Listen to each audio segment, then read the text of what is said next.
So let's describe in words how to interpret multiplication by -5 using a number line.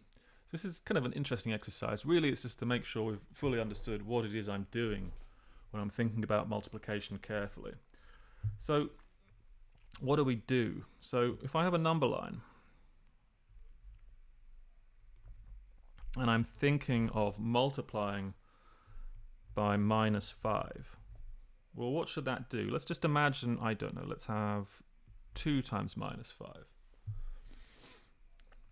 So if I have my 0 position here, so let's do kind of 1, 2, 3, 4.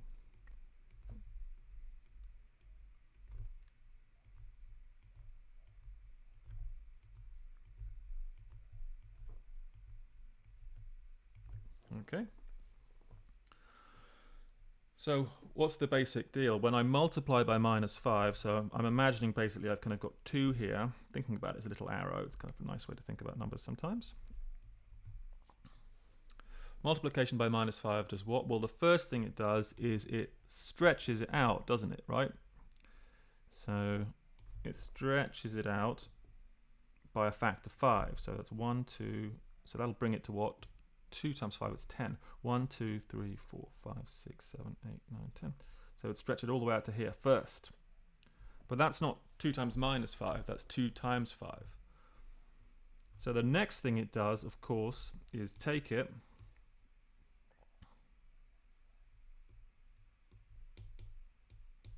so I'll do it below it. Take it and reflect it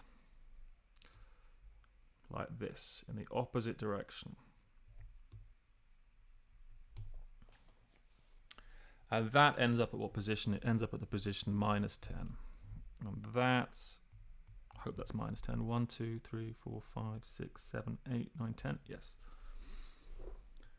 So multiplication by -5 is two things. It's stretching out from 0, or scaling out from 0 by a factor of 5, and then reflecting across the origin, reflecting across 0.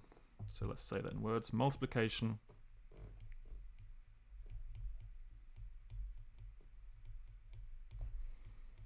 by -5.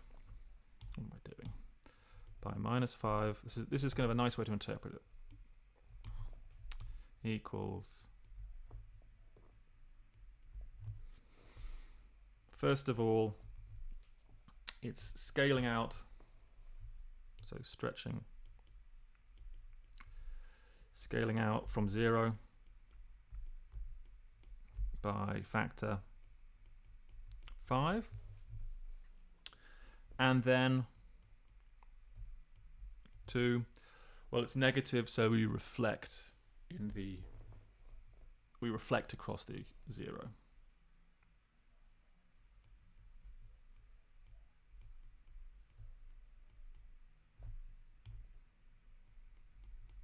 Reflection across 0.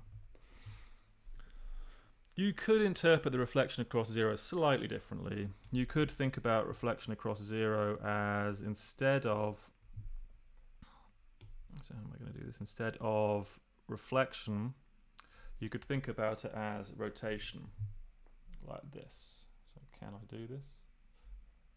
Probably. You could think about it as rotating around by 180 degrees like that, and it would give you the same thing. Or it would hopefully give you the same thing. It would give you the same thing if I wasn't messing with it a bit. But that's the idea. So this reflection across 0 is the same thing as rotation by 180 degrees. And the rotation way of thinking about it actually is probably better overall, as you're going to discover when you think about complex numbers in future courses. But for the moment, the reflection is perfectly good. They both give the same answer.